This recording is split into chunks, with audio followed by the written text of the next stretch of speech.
Hello, everybody, and welcome to Storytime with Auntie Vina. How are you? So, we are going to be looking at our second book in the Wonderbooks series brought by Save the Children, which is an amazing charity that supports children all over the world. And today's book is Munni's Rooftop School, part of Wonderbooks by Save the Children. What do you think it might be about? I mean, it tells us Munni's Rooftop School. So something about a school on a rooftop, I think. But before we find out, have you got a drink? Have you got a snack? Are you comfortable? Then let's begin. Munni's Rooftop School.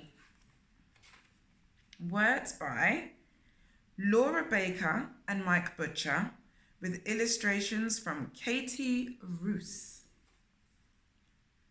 Based on a real-life story of Munni in India. My name is Munni. I live in India on the edge of a city called Patna. I live with my mum and dad, my grandparents, my two brothers and my sister. We don't have a lot of money. Our house is made of old bricks and scrap metal. And there are no walls to separate the rooms, just old clothes. There isn't enough space for all of us, so I sleep on the roof. So Munni's house sounds like it could be a little bit difficult to live, but look at all the colours and all the people. It seems very vibrant, doesn't it? It seems like a very nice, bright place to live. And you're with so much friends and family. That definitely is going to make you feel good. From my bed, I can see for miles over Patna. I can see the lights of the big city and people bustling about in the street just below me. It's my special place, but it didn't always feel that way. Every morning, I used to watch the world from my rooftop. I saw fathers going to work and mothers doing chores. I watched my brothers Dipesh and Daya walking to school. I wanted to go too, but girls like me had to stay at home. There's Munni with her amazing view. Look at that. What an amazing thing to see before you go to bed. All those stars in the sky. And then here's Munni watching everybody go about their daily lives as she thinks about how much she'd like to go to school. Let's see what she does instead. One morning, it felt too unfair that they could go to school and I couldn't. I asked Grandpa Adesh if I could go too. You know better than this, Munni, he said. Girls have to stay home and help their family. Now go and get Grandma's medicine from Mr. Kumar's pharmacy. Dipesh and Daya turned at the old clock to go to the big school. I watched them go, and then I walked the other way. Can you see? That's all the family at breakfast when Munni's trying to make her case to be able to go to school. And here you can see her two brothers going off to school, and Munni has to go to the pharmacy. At the pharmacy, I stared at the rows of bottles. I couldn't read the labels, but I knew Grandma's medicine. It was a small blue pot with a yellow lid. Mr. Kumar gave me a bottle I had never seen before. Are you sure this is the right one? I asked. It looks different. Mr. Kumar looked at me. Then he looked at his notes and at the bottle. You're right, Munni, he said. If she took this, she'd be worse, not better. Very well spotted. He swapped the bottles and I raced home.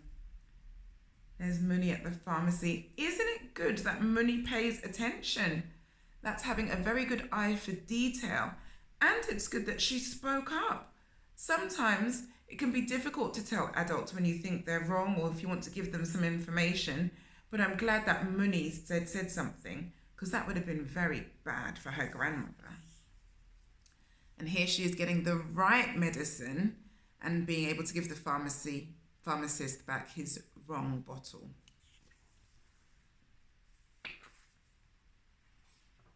The next day, I was doing chores when Grandpa called out to me. Mr. Kummer tells me you were very clever at the pharmacy yesterday, Munni. He nearly gave you the wrong medicine, but you swapped it just in time. I nodded, then took my chance. Now can you see how important it is for me to learn to read? Please, can I go to school? Grandpa shook his head. He was about to speak when Mum stepped in. I want my daughter to learn, she said. I don't want Munni to spend her life doing only chores like me. If she goes to school, she will have a better life. She is going. And so it was decided. I was finally going to school. So here's Munni helping her mum do the chores and Grandpa recognizing how valuable Munni is and how she helped to look after Grandma. And here's Munni's mum standing up for Munni to make sure she can go to school. Isn't that great?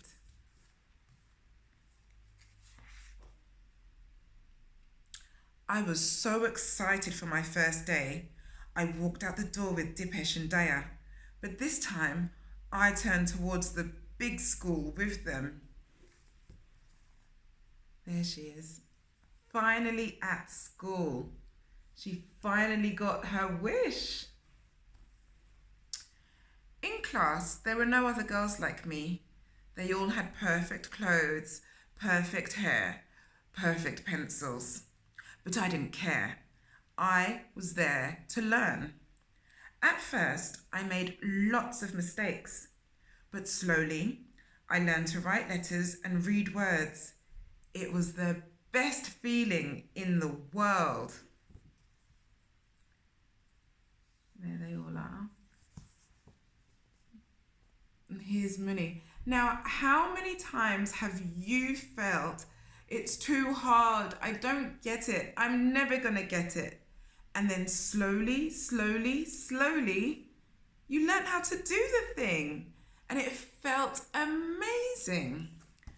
That is a feeling that doesn't go away. And we have to remember that when we do something new, we have to learn it. And that can take some time. And we shouldn't be too hard on ourselves. One day after school, Grandpa called me into his room. He looked confused. Munni, could you read this letter? I think it's about your grandma. Yes, it's from the hospital. It says Grandma has an appointment with a new doctor tomorrow. Grandpa was up off his chair and out the door before I could hand back his letter. I need to help Grandma get ready. Thanks, Munni. Look at that. Do you see how important it is to learn? If Munni hadn't learnt how to read, how would she have been able to tell Grandpa and Grandma that they had an important appointment the very next day? They would have missed the appointment and Grandma would not have met her new doctor. The next day, Grandpa's friend knocked on our door. Munni, can you read my letter? Your grandpa says you're very clever. Then our neighbour Sangeeta came by. Can you read this invitation? I don't want to miss another party, she said. Then my friend Nia asked if I could help write a letter to her sister. Soon I could see a queue that stretched all the way down the street to the old clock. People came with letters, maps, invitations. I was reading anything for anyone. Did you catch that special moment? Did you catch that line? Let's say it again. Munni, can you read my letter? Your grandpa says you're very clever. So can you see how things have changed? Grandpa thought it wouldn't be a good idea for Munni, a girl, to go to school. But now look at all the people she's helping. And Grandpa is so proud he's even getting her to help people. Things can change. People's minds can also change. Nia said, I wish I could read and write like you. Then I wouldn't have to ask anyone for help. I looked at the long line of people waiting for me. Why should it be just me who gets to learn? I thought. Then I had an idea. The school gave me pencils and paper. A shopkeeper gave me an old blackboard. My teacher gave me chalk from her very own drawer. And I already had the perfect place. What do you think Munni is up to? What idea do you think she's had? She got the idea here from all the people needing help. She's got paper and pencil, a blackboard, and she's sweeping up an area. What area do you think she's sweeping up? And what is her idea? I think there's a clue on the page if you can read it. On the first day, only Mum came. On the second day, Nia and our neighbour Sangeeta joined in. On the third day, there were 5 more women and girls. By the end of the week, there were 20 people in my rooftop classroom. It was a bit of a squeeze. Yes, clever, kind Munni has started a school on her rooftop. Did you guess it? I bet you did. She started with 1 person, then it became 3, and then 5. Today, my class is still growing. There's Nia, who can now write to her sister without any help at all. There's neighbour Sangeeta, who's learned to read dates so she never misses a party. There's even Grandpa, who's learned to read Grandma's medicine labels. Every morning now, I go to school with my brothers, and every afternoon I come home to the school where everyone is welcome. The school on my very own rooftop. Look how many people are now in her classroom. You see, when you just start something, you never know how many people need or are interested in what you want to share with the world. Munni took something special to her learning, and she helped to share it with lots of other people who also really wanted to learn as well. So Munni lives in real life in a slum community that's quite a poor community on the outskirts of Patna in the state of Bihar, India. Her family belongs to one of India's most difficult communities. The word is a long word, it's called marginalized.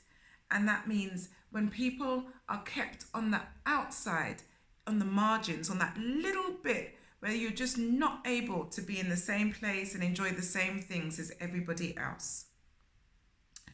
They live in extreme poverty and face challenges. Many Musha girls are married young and never set foot in a classroom.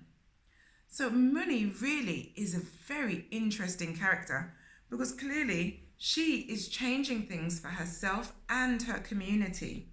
There is so much more to learn about Munni's community, and what she's been doing with her rooftop school to help other young girls. And they're all in the Wonderbooks series by Save the Children. And you can find out more by visiting their website. I have a link below, and you can see more and more. And there's a very nice helpful guide for parents or big people who want to work with the young people to explore some of these ideas. Let's see what the tip is for today that we'll share on this book. Why is Munni's house so small that she has to sleep outside? Munni belongs to a community called Musahar, who are treated like they are not important. In India's complex caste system, the Musahar are seen as being without any caste. That means they have no part in society.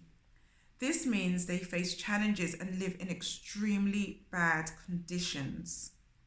That means many children like Munni are forced to marry before they are ready. And so you can find out more about what Save the Children is doing to help young children in areas like Munni in Patna and other parts of the world who have similar challenges. Did you enjoy the story today? We have one more in the Wonderbooks series, so I wonder where in the world it's going to take us next. We've been to Syria and we've been to India. So let's see where next.